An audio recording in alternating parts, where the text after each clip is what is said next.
श्री शिवाय नमस्तुभ्यम। आप सभी को श्रावण मास के 29वें दिन की ढेरों शुभकामनाएं। प्रिय भक्तों, आज सावन के महीने का 29वां दिन है और आप सुन रहे हैं श्रावण मास में श्री शिव महापुराण। श्री शिव महापुराण में आपने कल के वृतांत में जाना कि किस प्रकार से देवी पार्वती के प्रसन्न करने पर भगवान शंकर प्रसन्न हुए घोर तपस्या से। उसके बाद वो उनके पारिवारिक जनों की परीक्षा ले रहे हैं। कभी वो नट बन के पहुंच गए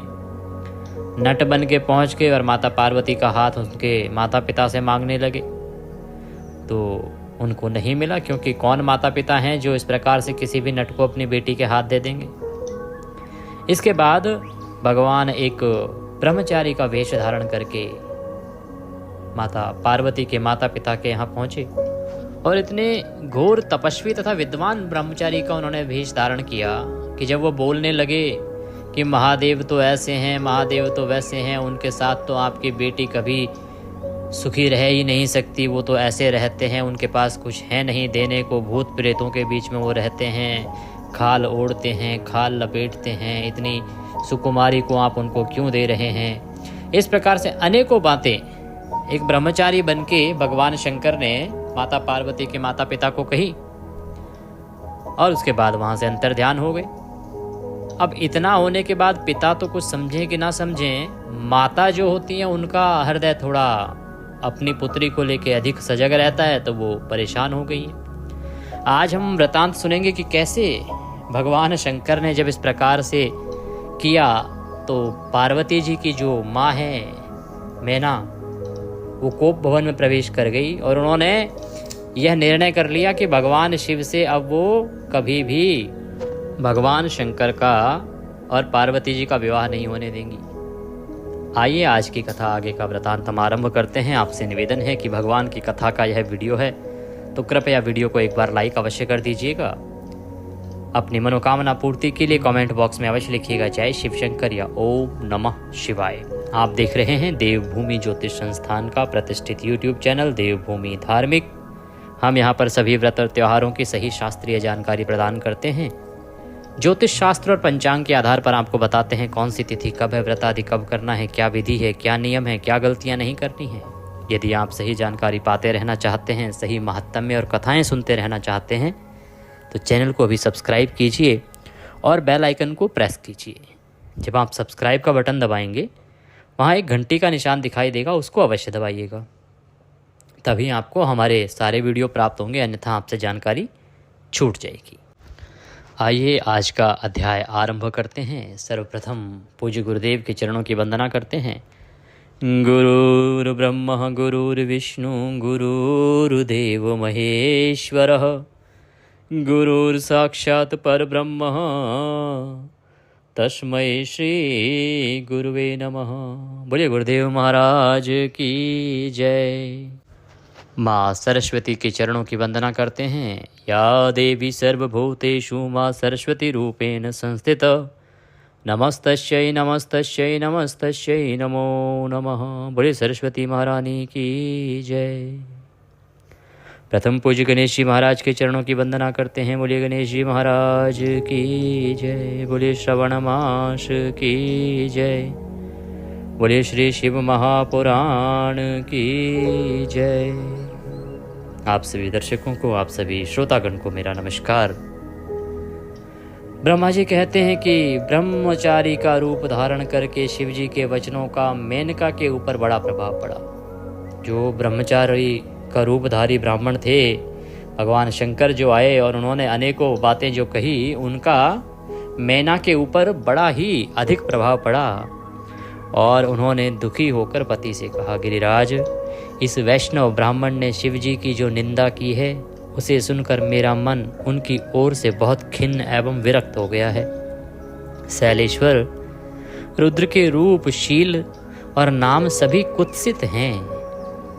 मैं उन्हें अपनी सुलक्षणा पुत्री कदापि नहीं दूंगी। यदि आप मेरी बात नहीं मानेंगे तो मैं निसंदेह मर जाऊंगी। अभी इस घर को छोड़ दूंगी अथवा विष खा लूंगी। पार्वती के गले में फांसी लगाकर गहन वन में चली जाऊंगी अथवा उसे महासागर में डुबो दूंगी, परंतु अपनी बेटी को रुद्र के गले में नहीं मरूंगी। ऐसा कहकर मैना तुरंत ही कोप पवन में चली गई और अपने हार को फेंक कर रोती हुई धरती पर लौट गई। इधर भगवान शिव को इस बात का पता लगा। तब उन्होंने अरुंधति सहित सप्तऋषियों को बुलाया तथा मैना के पास जाकर उन्हें समझाने की आज्ञा दी। शिव जी का आदेश प्राप्त करके भगवान शिव को नमस्कार करके वे दिव्य ऋषि आकाश मार्ग से उस स्थान को चल दिए जहां हिमवान की नगरी थी। उस दिव्य पुरी को देखकर उन सप्तऋषियों को बड़ा विस्मय हुआ। वे हिमाचलपुरी की परस्पर प्रशंसा करते हुए सब ऐश्वर्यों से भरे हुए पूरे हिमवान के घर जा पहुंचे। उन सूर्य तुल्य तेजस्वी सातों ऋषियों को दूर से आकाश के रास्ते आते देख हिमवान को बड़ा विस्मय हुआ। वे बोले, ये 7 सूर्य तुल्य तेजस्वी मुनि मेरे पास आ रहे हैं, मुझे प्रयत्न पूर्वक इस समय इनकी पूजा करनी चाहिए। सबको सुख देने वाले हम गृहस्थ लोग धन्य हैं जिनके घर पर ऐसे महात्मा पदार्पण किया करते हैं। इसी में समय वे मुनिगण जो हैं आकाश से उतरकर पृथ्वी पर खड़े हो गए। उन्हें सामने देख हिमवान बड़े आदर के साथ आगे बढ़े और हाथ जोड़कर मस्तक झुकाकर उन सप्तऋषियों को प्रणाम करने के पश्चात उन्होंने बड़े सम्मान के साथ उन सब की पूजा की तथा उन्हें आगे करके कहा, मेरा गृह आश्रम आज धन्य हो गया। यूँ कहकर उन्हें बैठने के लिए भक्तिपूर्वक आसन ला कर दिया। जब वे आसनों पर बैठ गए तब उनकी आज्ञा लेकर हिमवान भी बैठे और वहाँ उन ज्योतिर्मय महर्षियों से इस प्रकार बोले। हिमवान ने कहा कि आज मैं धन्य हूँ, कृतकृत्य हूँ, मेरा जीवन सफल हो गया। मैं लोक में बहुत से तीर्थों की भांति दर्शनीय बन गया, क्योंकि आप जैसे विष्णु रूपी महात्मा मेरे घर पधारे हैं। आप लोग पूर्ण काम हैं। हम दीनों के घरों में आपका क्या काम हो सकता है? तथापि मुझ सेवक के योग्य यदि कोई कार्य है तो कृपा पूर्वक उसे अवश्य कहें। उसे पूर्ण करने से मेरा जीवन सफल हो जाएगा। ऋषि बोले, शैलराज, भगवान शिव को जगत का पिता कहा गया है और शिवा जगन माता मानी गई है। अतः तुम्हें महात्मा शंकर को अपनी कन्या देनी चाहिए। हिमालय, ऐसा करके तुम्हारा जन्म सफल हो जाएगा तथा तुम जगत गुरु के भी गुरु हो जाओगे, इसमें तनिक भी संशय नहीं है। मुनीश्वर सप्तऋषियों का यह वचन सुनकर हिमवान ने दोनों हाथ जोड़ उन्हें प्रणाम करके इस प्रकार कहा, महाभाग सप्तऋषियों, आप लोगों ने जो बात कही है उसे शिव की इच्छा से मैंने पहले से ही मान रखा था। किंतु प्रभु, इन दिनों एक वैष्णव धर्मी ब्राह्मण ने आकर भगवान शिव के प्रति प्रसन्नता पूर्वक बहुत सी उल्टी बातें बताई। तभी से शिवा की माता का ज्ञान भ्रष्ट हो गया। वे अपनी बेटी का विवाह उस योगी रुद्र के साथ नहीं करना चाहती। ब्राह्मणों, वे बड़ा भारी हठ करके मैले कपड़े पहन कोप भवन में चली गई हैं और समझाने पर भी समझ नहीं रही है। मैं भी उस वैष्णव ब्राह्मण की बात सुनकर ज्ञान भ्रष्ट हो गया हूँ। आपसे सच कहता हूँ, भिक्षुक रूपधारी महेश्वर को बेटी देने की मेरी भी अब इच्छा नहीं है। सोचिए, माता पार्वती के पिता का भी अब मन नहीं रहा। ब्रह्मा जी कहते हैं कि मुनियों के बीच में बैठे हुए शैलराज शिव की माया से मोहित हो उपयुक्त बात कहकर चुप हो गए। तब उन सभी सप्तऋषियों ने शिव की माया की प्रशंसा करके मेनका के पास अरुंधति को भेजा। पति की आज्ञा पाकर ज्ञानदायिनी अरुंधति देवी तुरंत उस घर में गई जहां मैना और पार्वती थी। जाकर उन्होंने देखा मैना शोक से आकुल होकर पृथ्वी पर पड़ी हैं। तब उन साध्वी देवी ने बड़े सावधानी के साथ मधुर एवं हितकर बात कही। अरुंधति बोली, साध्वी रानी मैनके, उठो, मैं अरुंधति तुम्हारे घर में आई हूँ तथा दयालु सप्तऋषि भी पधारे हैं। अरुंधति का स्वर सुनकर मेनका शीघ्र उठ गई और लक्ष्मी जैसी तेजस्विनी उन पतिव्रता देवी के चरणों में मस्तक रखकर बोली, अहो हम पुण्य जन्मा जीवों को आज यह किस पुण्य का फल प्राप्त हुआ है कि हमारे इस घर में जगत सृष्टा ब्रह्मा जी की पुत्रवधू और महर्षि वशिष्ठ की पत्नी पधारी हैं। देवी, आप किसके लिए आई हैं यह मुझे बताइए। मैं और मेरी पुत्री आपकी दासी के समान हैं, आप हम पर कृपा कीजिए। क्योंकि अरुंधति जो है ना, वो बहुत ही महान महिला के रूप में मानी जाती है इस संसार में, और हमारे सनातन धर्म में उनका बहुत ऊंचा स्थान है।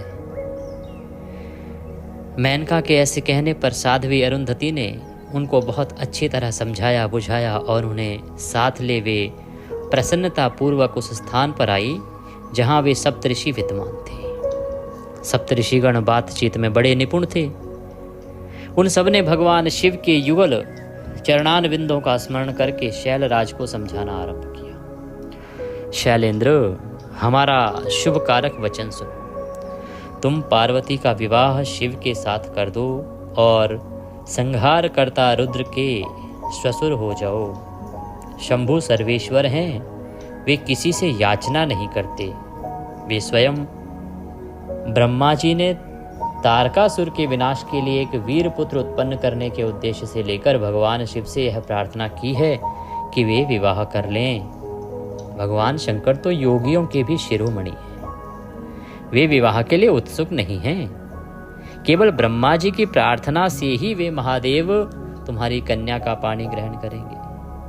तुम्हारी पुत्री ने जब तपस्या की थी उस समय उसके सामने उन्होंने उससे विवाह की प्रतिज्ञा कर ली थी। इन्हीं दो कारणों से वे योगीराज शिव विवाह करेंगे कि एक तो ब्रह्मा जी ने उस असुर को वरदान दे दिया जिसकी मृत्यु उनके पुत्र के हाथों ही होगी, और दूसरा जब देवी शिवा ने तपस्या की तो भगवान शंकर ने उन्हें वरदान दिया कि वो अवश्य उससे विवाह करेंगे।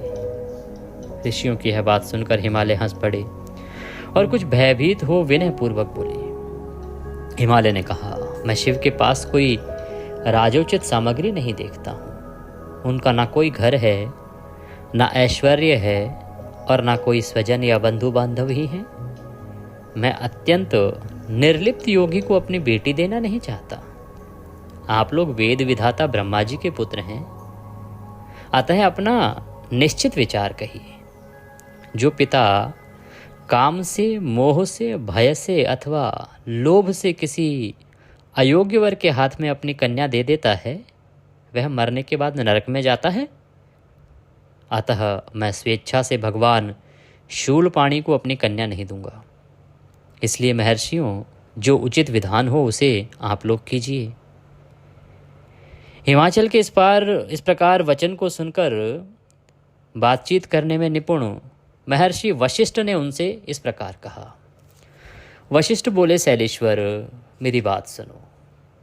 यह सर्वथा तुम्हारे लिए हितकारक, धर्म के अनुकूल, सत्य तथा इहलोक और परलोक में सुखदायक है। शैलराज, लोक तथा वेद में 3 प्रकार के वचन उपलब्ध होते हैं।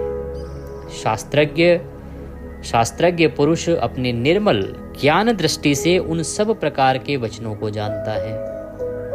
एक तो वह वचन है जो तत्काल सुनने में बड़ा सुंदर अर्थात प्रिय लगता है, परंतु पीछे वह असत्य एवं अहितकारक सिद्ध होता है।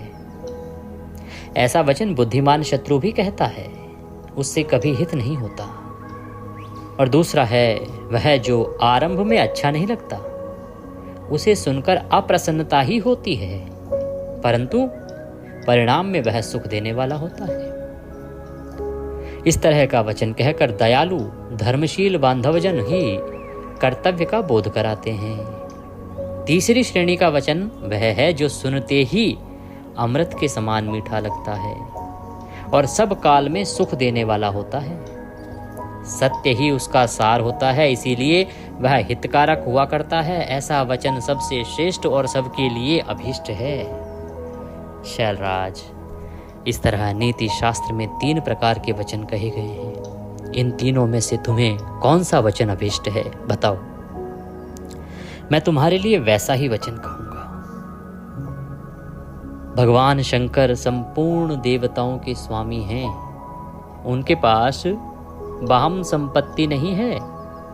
इसका कारण यह है कि उनका चित्त एकमात्र ज्ञान के सागर में मग्न रहता है। जो ज्ञानानंद स्वरूप और सबके ईश्वर हैं, उन्हें लौकिक बाह्य वस्तुओं की क्या इच्छा होगी। गृहस्थ पुरुष राज्य और संपत्ति से सुशोभित होने वाले वर को अपनी पुत्री देता है, क्योंकि किसी दीन दुखी को कन्या देने से पिता कन्याघाती होता है, उसे कन्या के वध का पाप लगता है। कौन जानता है कि भगवान शंकर दुखी हैं? कुबेर जिनके किंकर हैं, जो अपनी भ्रूभंग की लीला मात्र से संसार की सृष्टि और संहार करने में समर्थ हैं, जिन्हें गुणातीत परमात्मा और प्रकृति से परे परमेश्वर कहा गया है, सृष्टि पालन और संहार करने वाली जिनकी त्रिविध मूर्ति ही ब्रह्मा विष्णु और हर नाम धारण करती है, उन्हें कौन निर्धन अथवा दुखी कह सकता है? ब्रह्मलोक में निवास करने वाले ब्रह्मा, क्षीर सागर में रहने वाले विष्णु तथा कैलाशवासी हर, ये सब शिव की ही विभूतियां हैं। शिव से प्रकट हुई प्रकृति भी अपने अंश से 3 प्रकार की मूर्तियों को धारण करती है। जगत में लीला शक्ति से प्रेरित हो वह अपनी कला से बहुत सा रूप धारण करती है। समस्त वांगमयी अधिष्ठात्री देवी वाणी उनके मुख से प्रकट हुई है और सर्व संपत्ति स्वरूपिणी लक्ष्मी वक्षस्थल से आविर्भूत हुई है, तथा शिवा ने देवताओं के एकत्र हुए तेज से अपने को प्रकट किया है और संपूर्ण दानवों का वध करके देवताओं को स्वर्ग की लक्ष्मी प्रदान की थी।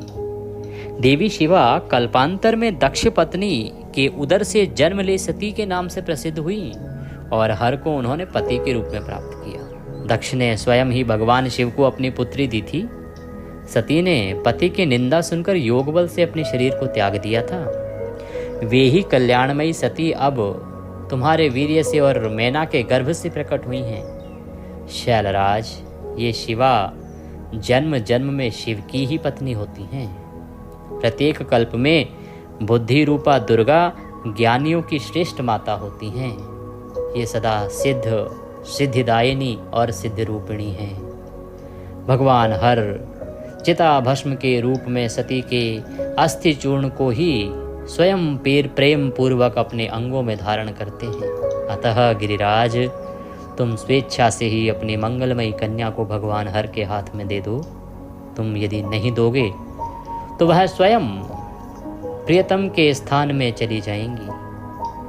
देवेश्वर शिव तुम्हारी पुत्री का अनंत क्लेश देखकर ब्राह्मण के रूप में इसकी तपस्या के स्थान पर आए थे और इसके साथ विवाह की प्रतिज्ञा करके इसे आश्वासन एवं वर देकर अपने आवास स्थान को लौट गए थे। गिरे, पार्वती की प्रार्थना से ही शंभु ने तुम्हारे पास आकर इसके लिए याचना की और तुम दोनों ने शिव भक्ति में मन लगाकर उनकी उस याचना को स्वीकार किया था।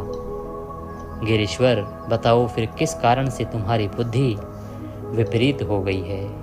किस कारण से तुम भगवान शिव को अपनी पुत्री नहीं देना चाहते? भगवान शिव ने देवताओं की प्रार्थना से प्रभावित होकर हम सब सप्तऋषियों और देवी अरुंधति को भी हमारे साथ भेजा और हम तुम्हारे पास आए हैं। हम तुम्हें यही शिक्षा देते हैं कि तुम पार्वती को रुद्र के हाथ में दे दो। गिरे, ऐसा करने पर तुम्हें महान आनंद प्राप्त होगा। तदंतर वशिष्ठ जी ने प्राचीन काल में राजा अरण्य के द्वारा अपनी कन्या पद्मा का पिंपलाद के साथ विवाह करने की तथा धर्म के वरदान से पिप्पलाद के तरुण अवस्था रूप गुण सदा स्थिर रहने वाले यौवन कुबेर और इंद्र से भी बढ़कर धन ऐश्वर्य भक्ति सिद्धि एवं ममता प्राप्त करने की तथा पद्मा के स्थिर यौवन सौभाग्य संपत्ति एवं भर्ता के द्वारा परम गुणवान 10 पुत्रों के प्राप्त करने की कथा भी सुनाई। इस प्रकार कथा को सुनाने का औचित्य यही था कि वो जान सकें कि भगवान शंकर का क्या प्रभाव है। तदुपरांत ऋषि बोले कि हे पर्वतराज, मैना सहित तुम्हारे मन में जो क्रोश है उसे त्याग दो। आज से 1 सप्ताह व्यतीत होने पर अत्यंत शुभ और दुर्लभ मुहूर्त आने वाला है। उस समय चंद्रमा लग्न के स्वामी होकर अपने पुत्र बुध के साथ लग्न में ही स्थित होंगे। उनका रोहिणी नक्षत्र के साथ योग होगा। चंद्रमा और तारे शुद्ध होंगे।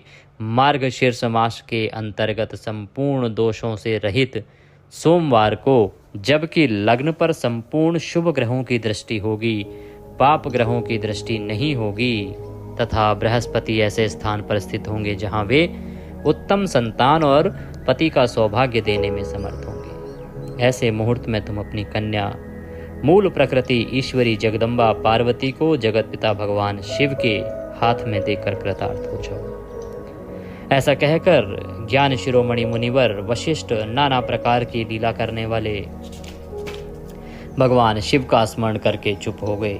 वशिष्ठ जी की बात सुनकर सेवकों और पत्नी सहित गिरिराज हिमालय बड़े विस्मित हुए और दूसरे दूसरे पर्वतों से भी बोले। गिरिराज ने मेरु, शह, गंधमादन पर्वत, मंद्राचल, मैनाक, विंध्याचल आदि पर्वतों से आप सब लोग मेरी बात सुने। वशिष्ठ जी ऐसी बात कह रहे हैं, अब मुझे क्या करना चाहिए, इस बात का विचार करना है। आप लोग अपने मन से सब बातों का निर्णय करके जैसा ठीक समझे वैसा करें। इस प्रकार से सभी पर्वतों से उन्होंने बात की और प्रसन्नतापूर्वक बातचीत करके बोले, महाभाग, इस समय विचार करने से क्या लाभ। जैसा ऋषि लोग कहते हैं वैसा ही करना चाहिए, उसके अनुसार ही कार्य करना उत्तम है। वास्तव में यह कन्या देवताओं का कार्य सिद्ध करने के लिए ही उत्पन्न हुई है। इसने शिव के लिए ही अवतार लिया है, इसलिए यह शिव को ही दी जानी चाहिए। यदि इसने रुद्रदेव की आराधना की है और रुद्र ने आकर इसके साथ वार्तालाप किया है तो इसका विवाह उन्हीं के साथ होना चाहिए। ब्रह्मदेव कहते हैं कि नारद उन मेरु आदि पर्वतों की यह बात सुनकर हिमाचल बड़े प्रसन्न हुए और गिरिजा भी मन ही मन हंसने लगी। अरुंधति ने भी अनेक कारण बताकर नाना प्रकार की बातें सुनाकर और विविध प्रकार के इतिहासों का वर्णन करके मैना देवी को समझाया। सभी के समझाने पर अंत में मैना देवी समझ गई और पर्वतराज हिमालय भी समझ गए और बोले, महाभाग सप्तऋषियों, आप लोग मेरी बात सुने, मेरा सारा संदेह दूर हो गया। मैंने शिव पार्वती के चरित्र सुन लिए। अब मेरा शरीर, मेरी पत्नी मैना, मेरे पुत्र पुत्री, रिद्धि सिद्धि तथा अन्य सारी वस्तुएं भगवान शिव की ही हैं, दूसरे किसी की नहीं। ऐसा कहकर हिमाचल ने अपनी पुत्री की ओर देखा और उसे वस्त्र आभूषणों से विभूषित करके ऋषियों की ओर बैठा दिया। तत्पश्चात वे शैलराज पुनः प्रसन्न हो उन ऋषियों से बोले, यह भगवान रुद्र का भाग है, इसे मैं उन्हीं को दूंगा, ऐसा निश्चय कर लिया है। ऋषि बोले, गिरिराज, भगवान शंकर तुम्हारे याचक हैं, तुम स्वयं उनके दाता हो और पार्वती देवी भिक्षा हैं, इससे उत्तम और क्या हो सकता है। हिमाचल, तुम समस्त पर्वतों के राजा सबसे श्रेष्ठ और धन्य हो, अतः तुम्हारे शिखरों की सामान्य गति है। तुम्हारे सभी शिखर सामान्य रूप से पवित्र एवं श्रेष्ठ हैं। ऐसा कहकर निर्मल अंतःकरण वाले उन मुनियों ने गिरिराज कुमारी पार्वती को हाथ से छूकर आशीर्वाद देते हुए कहा, शिवे, तुम भगवान शिव के लिए सुखदायिनी हो, तुम्हारा कल्याण होगा। जैसे शुक्ल पक्ष में चंद्रमा बढ़ते हैं उसी प्रकार तुम्हारे गुणों की वृद्धि हो। ऐसा कहकर सब मुनियों ने गिरिराज को प्रसन्नता पूर्वक फल फूल दे विवाह के पक्के होने का दृढ़ विश्वास कर लिया। उस समय परम सती सुमुखी अरुंधति ने प्रसन्नता पूर्वक भगवान शिव के गुणों का बखान करके मैना को भी लुभा लिया। तदुपरांत सभी ऋषिगण वहाँ से विदा लेके और भगवान शंकर के पास कैलाश पर पहुँचे। वहाँ जाके भगवान शिव से बोले, देव देव महादेव परमेश्वर महाप्रभु, आप प्रेम पूर्वक हमारी बात सुने। आपके इन सेवकों ने जो कार्य किया है उसे जान ले। महेश्वर, हमने नाना प्रकार के सुंदर वचन और इतिहास सुनाकर गिरिराज और मैना को समझा दिया है और अब वो विवाह के लिए तैयार हैं। भगवान शंकर यह सुनकर बड़े प्रसन्न हुए और बोले, महाभाग सप्तऋषियों, विवाह को तो मैंने ना कभी देखा और ना कभी सुना ही है। तुम लोगों ने पहले जैसा देखा हो उसके अनुसार विवाह की विशेष विधि का वर्णन करो। भगवान शंकर कहते हैं, मुझे तो पता ही नहीं विवाह होता क्या है। आप लोगों को ज्ञात होगा तो वर्णन करो। महेश्वर के उस अलौकिक शुभ वचन को सुनकर वे ऋषि हंसते हुए देवाधिदेव भगवान सदाशिव से बोले, प्रभु आप पहले तो भगवान विष्णु को विशेषतः उनके पार्षदों सहित शीघ्र बुला लें, फिर पुत्रों सहित ब्रह्मा जी को, देवराज इंद्र को, समस्त ऋषियों, यक्ष, गंधर्व, किन्नर, सिद्ध, विद्याधर और अप्सराओं आदि को प्रसन्नता पूर्वक आमंत्रित करें। इनको तथा अन्य सब लोगों को यहाँ सादर बुला लें, वे सब मिलकर आपके कार्य का साधन कर लेंगे, इसमें संशय नहीं है कि प्रभु आप इन सबको बुला लेंगे तो वो अपने आप अपने अपने काम संभाल लेंगे। ऐसा कहकर वे सातों सप्तऋषि उनकी आज्ञा ले भगवान शंकर की स्थिति का वर्णन करते हुए वहां से प्रसन्नता पूर्वक अपने धाम को चले गए। उधर जब वो सप्तऋषि वहाँ से चले गए तो हिमाचल और उनकी पत्नी मैना बड़े प्रसन्न हुए और प्रसन्नता पूर्वक विवाह की तैयारियों में जुट गए। अतः हिमाचल ने सर्वप्रथम परम ज्ञानी ऋषि गर्ग जी को बुलाया और अपनी पुत्री और भगवान शंकर के विवाह के लिए लग्न पत्रिका लिखवानी आरंभ करी। गर्ग जी उनके पुरोहित थे, अतः लग्न पत्रिका लिखवाई। लग्न पत्रिका लिखवा के अपने जो भी पारिवारिक जन थे, आत्मीय जन थे, क्योंकि पारिवारिक जन ही जाते हैं लग्न पत्रिका लेके, उनको बुलाकर उनको लग्न पत्रिका दी और उनको भगवान शंकर के पास भेजा। लोगों ने वहां जाकर भगवान शिव को तिलक लगाया, जैसे आज के समय में हमारे यहाँ होता है, लड़के के यहाँ लगन भेजी जाती है, फिर लगन पत्रिका पढ़ी जाती है, तिलक आदि किया जाता है। लग्न पत्र उनके हाथ में दिया भगवान शंकर के वहाँ पे, और वहाँ भगवान शिव ने उनका सबका यथा योग्य विशेष रूप से सत्कार किया। फिर वे सब लोग प्रसन्न चित्त हो शैलराज के पास लौट आए और महेश्वर द्वारा विशेष सम्मानित होकर बड़े हर्ष के साथ लौटे। उन लोगों को देखकर हिमवान के हृदय में अत्यंत हर्ष हुआ। भाई अब बेटी का बाप अगर किसी को भेजता है कि जाओ भाई लगन लेके जाओ, और लगन देने जो गए हैं वो वापस प्रसन्न होके आते हैं, तो उसे बड़ी प्रसन्नता होती है कि चलो मैंने अपनी बेटी के लिए जो ससुराल चुनी है वहाँ मेरे जो आत्मीय जन गए थे वो बड़े प्रसन्न होके लौटे हैं, अर्थात वे लोग अच्छे हैं, खातिरदारी करने में कुशल हैं, मान सम्मान करने में कुशल हैं। ये एक संतुष्टि होती है, वही संतुष्टि इस समय हिमाचल के मन में थी। इसके बाद विवाह की तैयारियां शहर में आरंभ हो गई। हिमाचल ने अपने नगर को भिन्न भिन्न प्रकार से सजवाया। अनेकों पर्वतराज आए, उन सभी को अच्छे से सजाया गया। हर तरफ विवाह के लिए भोजन के योग्य जो सामग्रियां थी उनको जुटाना आरंभ किया गया। विवाह की सामग्रियों को जुटाना आरंभ किया गया और इतनी सामग्रियां एकत्र की गई क्योंकि भगवान त्रिलोकी के नाथ की बारात आने वाली थी। और जब घड़ी आई विवाह की तो निमंत्रित बंधु बांधव जो हैं वो आने लगे। देवताओं के निवास भूत गिरिराज सुमेर दिव्य रूप धारण करके नाना प्रकार के मणियों तथा महारत्नों यत्नपूर्वक अपने स्त्री और पुत्रों के साथ आए। श्रीशैल, कोकामुख, नारद, विंध्य, कालंजर, कैलाश तथा अन्य पर्वत भी दिव्य रूप धारण करके अपने स्त्री पुत्रों के साथ वहाँ बहुत सारी भेंट आदि लेके पहुँचे। इस प्रकार से हिमाचल के यहाँ पर, हिमवान के यहाँ पर मेहमानों का आना आरंभ हो गया है। मुनिश्रेष्ठ तदंतर शैलराज हिमवान ने प्रसन्न हो महान उत्सव से परिपूर्ण अपने नगर को विचित्र रीति से सजाना आरंभ कर दिया। सड़कों को झाड़ फुहार कर उन पर छिड़काव करवाया, उन्हें बहुमूल्य साधनों से सुसज्जित एवं शोभित किया। प्रत्येक घर के दरवाजे पर केले आदि के मांगलिक वृक्ष लगवाए गए। प्रकाश की व्यवस्था की गई। आंगन में भिन्न भिन्न प्रकार के रंगों से रंगोलियां बनाई गई। तदुपरांत हिमवान ने विश्वकर्मा जी को बुलाया और सभी देवताओं के बैठने के लिए, उनके ठहरने के लिए उचित स्थान की व्यवस्था की। उचित स्थान बनाने, उनके योग्य स्थान बनाने के निर्देश दिए। और इस प्रकार से विश्वकर्मा जो हैं सभी देवताओं के लिए उनके स्थान बनाने में जुट गए, जिससे कि वो जब आएँ तो अच्छे से मेहमान की तरह वहाँ रह सकें, उनको सभी सुविधाएं उनके योग्यता के अनुसार हों। और बड़े जोर शोर से वहाँ विवाह की तैयारियां चल रही हैं। इधर कैलाश पर भगवान शंकर ने नारद जी को बुलाया और सब देवताओं को निमंत्रण दिलाना आरंभ किया। भगवान शंकर की आज्ञा को सिरोधार्य करके शीघ्र ही सर्वत्र जाकर उन सबको निमंत्रण दे दिया नारद जी के द्वारा।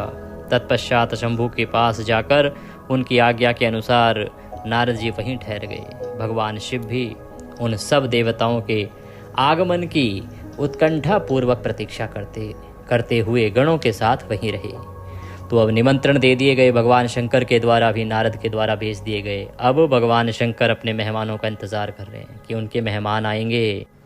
इसी बीच में भगवान विष्णु सुंदर शेष धारण करके अपनी पत्नी और दल बल के साथ शीघ्र ही कैलाश पर्वत पर आए। भक्ति भाव से भगवान शिव को प्रणाम करके उनकी आज्ञा पाकर प्रसन्नता पूर्वक उत्तम स्थान में ठहर गए। इसी प्रकार ब्रह्मदेव भी अपनी प्रिय पत्नी के साथ शीघ्र ही कैलाश गए, भगवान शंभु को प्रणाम किया। इसी प्रकार इंद्र आदि लोकपाल तथा उनकी स्त्रियां भी वहां पहुंची, सभी नाग आदि भी वहां पहुंचे, सिद्ध उपदेवता तथा अन्य लोग भी निमंत्रित हो उत्सव मनाते हुए वहां आए।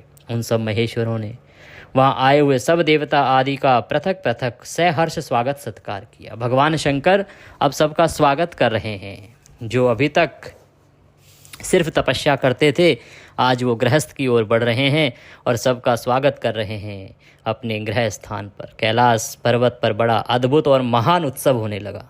देवांगनाओं ने उस अवसर पर यथा योग नृत्य आदि आरंभ कर दिया। विष्णु आदि जो देवता भगवान शंभु की वैवाहिक यात्रा संपन्न कराने के लिए इस समय वहां आए थे, वे सब यथास्थान ठहर गए। अब भगवान शंकर को सजाया जा रहा है, दूल्हे के रूप में तैयार किया जा रहा है। भगवान शिव का जो स्वाभाविक वेश था, उन्होंने निर्णय किया कि वो उसी वेश में अपने विवाह के लिए जाएंगे। अतः वही उनकी इच्छा से उनके लिए आभूषण की सामग्री बन गई। उस समय चंद्रमा स्वयं उनके मुकुट के स्थान पर जा विराजे। चंद्रमा जब माथे पे होगा तो चमक ही चमक। उनका जो सुंदर ललाटवर्ती तीसरा नेत्र था, वही शुभ तिलक बन गया। उन्हें कानों के आभूषणों के रूप में जो 2 सर्प बताए गए, वे नाना प्रकार के रत्नों से युक्त 2 कुंडल बन गए। कानों में जो सर्प बताए गए थे वो कुंडल बन गए। अन्य अन्य अंगों में स्थित सर्प उन अंगों की अति रमणीय नाना प्रकार के रत्नमय आभूषण हो गए, क्योंकि भगवान तो हर एक अंग में सर्प लपेटते थे। वो सभी सर्प क्या हुआ, अब आभूषण बन गए, कीमती आभूषण। वहीं चंदन आदि का अंगकार बन गया और उनके जो गज चर्म आदि परिधान थे, वे सुंदर दिव्य दुकुल बन गए। इस प्रकार उनका रूप इतना सुंदर हो गया, उसका वर्णन करना कठिन है। वे साक्षात ईश्वर तो थे ही, उन्होंने पूरा ऐश्वर्य प्राप्त कर लिया। तदंतर समस्त देवता, यक्ष, दानव, नाग, पक्षी, अप्सरा और महर्षिगण मिलकर भगवान शिव के समीप गए और महान उत्सव मनाते हुए प्रसन्नता पूर्वक उनसे बोले, महादेव परमेश्वर, अब आप महादेवी गिरिजा को ब्याह लाने के लिए हम लोगों के साथ चलिए, हम पर कृपा कीजिए। तत्पश्चात विज्ञान से प्रसन्न हृदय वाले भगवान विष्णु ने भगवान शंकर को भक्ति भाव से प्रणाम करके इस प्रकार कहा। भगवान विष्णु बोले, शरणागत वत्सल महादेव, प्रभु आप अपने भक्तजनों का कार्य सिद्ध करने वाले हैं, अतः मेरा एक निवेदन सुनिए। कल्याणकारी शंभु, आप ग्रह सूत्रोक्त विधि के अनुसार गिरजा कुमारी पार्वती के साथ अपने विवाह का कार्य कराइए। हर आपके द्वारा विवाह की विधि का संपादन होने पर वही लोक में सर्वत्र विख्यात हो जाएगी। अतः नाथ आप कुल धर्म के अनुसार प्रेम पूर्वक मंडप स्थान और नांदी मुख श्राद्ध कराइए तथा लोक में अपने यश का विस्तार कीजिए। भगवान विष्णु के ऐसा कहने पर लोकाचार परायण परमेश्वर ने शंभु ने विधि पूर्वक सब कार्य किया। उन्होंने सारा अभ्युदयिक कार्य कराने के लिए मुझको ही अर्थात ब्रह्मा को ही अधिकार दे दिया था। अतः वहाँ मुनियों को साथ ले मैंने आदर पूर्वक प्रसन्नता के साथ वह सब कार्य संपन्न किए। इस प्रकार भगवान विष्णु ने जो जो कार्य बताए करने के लिए, वो सभी ऋषियों के द्वारा भगवान शंकर के आज्ञा अनुसार संपन्न किए गए। और इसके बाद बारात ने प्रस्थान किया। अब भगवान शंकर बारात लेकर चलने के लिए तैयार हैं और बारात जो है वो हिमालयपुरी की ओर प्रस्थान करती है। तदंतर भगवान शंभु ने नंदी आदि सब गणों को अपने साथ हिमाचलपुरी को चलने की प्रसन्नता पूर्वक आज्ञा देते हुए कहा कि तुम लोग थोड़े से गणों को यहाँ रखकर शेष सभी लोग मेरे साथ बड़े उत्साह और आनंद से युक्त हो गिरिराज हिमवान के नगर को चलो। फिर तो भगवान की आज्ञा पाकर गणेश्वर, शंखकर्ण, केकराक्ष, विक्रत, विशाख, पारिजात, विक्रांतानन, दुंदुभ, कपाल, संदारक, कंदुक, कुंडक, विष्ठंभ, पिप्पल, सनादक आवेशन कुंड पर्वतक चंद्रतापन काल कालक महाकाल आदि अनेकों जो गण हैं भगवान शंकर के, जिनके नाना प्रकार के नाम हैं, सभी भगवान शंकर की बारात में चल दिए। इस प्रकार नंदी आदि गणराज असंख्य गणों से घिरे चले तथा क्षेत्रपाल और भैरव भी कोटि कोटि गणों के साथ उत्सव मनाते हुए चले। नंदी के साथ असंख्य हैं, भैरव के साथ असंख्य हैं, क्षेत्रपाल असंख्य क्षेत्रपाल हैं, सब के सब भगवान शंकर के बारात में चले हैं। सिर पर जटा मुकुट धारण किए हुए थे, उन सब के मस्तक पर चंद्रमा और गले में नील चिन्ह थे तथा वे सब के सब त्रिनेत्रधारी थे। उन सब ने रुद्राक्ष के आभूषण पहन रखे थे, सभी उत्तम भस्म धारण किए थे, प्रहार कुंडल केरु मुकुट आदि से अलंकृत थे। इस प्रकार देवताओं तथा दूसरे दूसरे गणों को साथ ले भगवान शंकर विवाह के लिए हिमवान के नगर की ओर चले। चंडी देवी रुद्रदेव की बहन बनकर खूब उत्सव मनाती हुई बड़ी प्रसन्नता के साथ वहां आ पहुंची। वे शत्रुओं को अत्यंत भय देने वाली थी। उन्होंने सांपों के आभूषणों से अपने को विभूषित कर रखा था। उनका वाहन प्रेत था। वे उसी पर आरूढ़ हो अपने माथे पर एक सोने का भरा हुआ कलश लिए चल रही थी। वह कलश महान प्रभा पुंज से प्रकाशित हो रहा था। वहां करोड़ों दिव्य भूतगण शोभा पाते थे, जिनका रूप विकराल था। उनके रूप रंग भी अनेक प्रकार के थे। उस समय डमरुओं के डिम डिम घोष से, भेरियों की गड़गड़ाहट से और शंखों के गंभीर नाद से तीनों लोक गूंज उठे थे। दुंदुभियों की ध्वनि से महान कोलाहल हो रहा था। वह जगत का मंगल करता हुआ अमंगल का नाश करता था। देवता लोग शिवगणों के पीछे पीछे होकर बड़ी उत्सुकता के साथ बारात का अनुसरण करते थे। संपूर्ण सिद्ध और लोकपाल आदि भी देवताओं के साथ थे और देवमंडली के मध्य भाग में गरुड़ के आसन पर बैठकर लक्ष्मीपति भगवान विष्णु चल रहे थे। इस प्रकार मुने उनके ऊपर महान छत्र तना हुआ था जो उनकी शोभा बढ़ाता था। शिव की सेवा में देवराज इंद्र आदि नाना प्रकार के देवता सदा तत्पर थे। देवराज इंद्र अपने ऐरावत हाथी पर थे, बाकी सभी देव अपने अपने वाहनों पर सवार थे। इस प्रकार से भगवान शंकर की विशाल बारात जा रही है। अब बारात हिमवान के द्वार पर पहुंची। बारात जब हिमवान के द्वार पर पहुंची तो हिमवान ने किस प्रकार से उसका स्वागत सत्कार किया, कैसे भगवान शंकर और माता पार्वती का विवाह हुआ और किस प्रकार से उसके बाद उनके पुत्र की प्राप्ति हुई, जिसके लिए यह विवाह देवताओं के लिए आवश्यक था। यह वृतांत हम कल सुनेंगे। कल हमारे शिव महापुराण का भी अंतिम दिन होगा और श्रावण का भी अंतिम दिन होगा, क्योंकि श्रावण पूर्णिमा के साथ ही श्रावण मास पूर्ण हो जाएगा। वहीं श्रावण महात्म्य जो है वो हम आज पूर्ण कर रहे हैं। आज 8 तारीख है। 8 तारीख को ही हम श्रावण मास पूर्ण कर रहे हैं महात्म्य। कारण ये है कि श्रावण का जो महात्म्य है वह हमारा पूरा हो गया है और दूसरा उस दिन बहुत अधिक काम होगा आपके पास भी, आप सभी को भी जाना होगा। हमारा प्रयास तो था कि शिव महापुराण को भी 8 तारीख को ही पूर्ण कर दें, जिससे कि 9 तारीख को आप अच्छे से त्यौहार राखी का मनाएं।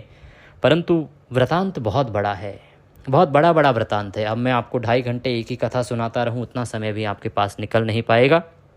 इसीलिए ये जो वृतांत रह गया है ये हम कल के अध्याय में पूर्ण करेंगे। आप जो भी मातृशक्ति, पितृशक्ति, भाई बंधु आदि यदि दक्षिणानुसार कुछ भेजना चाहते हैं तो आपके स्क्रीन पर हमारे नंबर आ रहे होंगे, उस पर भेज सकते हैं। आप सभी के लिए रक्षाबंधन की ढेरों शुभकामनाएं। फिर बता दूं, रक्षाबंधन 9 तारीख को है। 8 तारीख को राखी ना बांधें। इससे संबंधित जानकारी मैंने पहले भी चैनल पर अपलोड की है। ध्यान दीजिएगा, शास्त्र कहते हैं कि रक्षाबंधन जिस दिन सूर्य के मुख से पूर्णिमा हो उसी दिन होना चाहिए, और इस नियम का ध्यान रखते हुए 9 तारीख को ही रक्षाबंधन है। 8 को अनुचित होगा। कुछ लोग कहते हैं जी 8 तारीख को पूर्णिमा तो आ ही रही है। पहली बात तो सूर्य उदय जो है वो चतुर्दशी में है, पूर्णिमा में नहीं। दूसरा, अगर पूर्णिमा आ भी रही है तो भद्रा है, 8 तारीख को भद्रा है पूर्णिमा के साथ ही। तो किसी भी प्रकार का रिस्क ना लें और कृपया इन सब चीज़ों से बचें। सर्वोत्तम समय है 9 तारीख को सूर्य उदय से और 1:24 तक। इस समय में राखी बांधें। कुछ और पूछना चाहते हैं तो कमेंट बॉक्स में लिख के पूछ सकते हैं। स्क्रीन पर नंबर आ रहे हैं।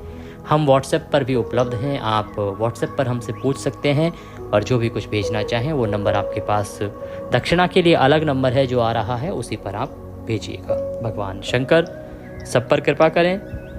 हर हर महादेव।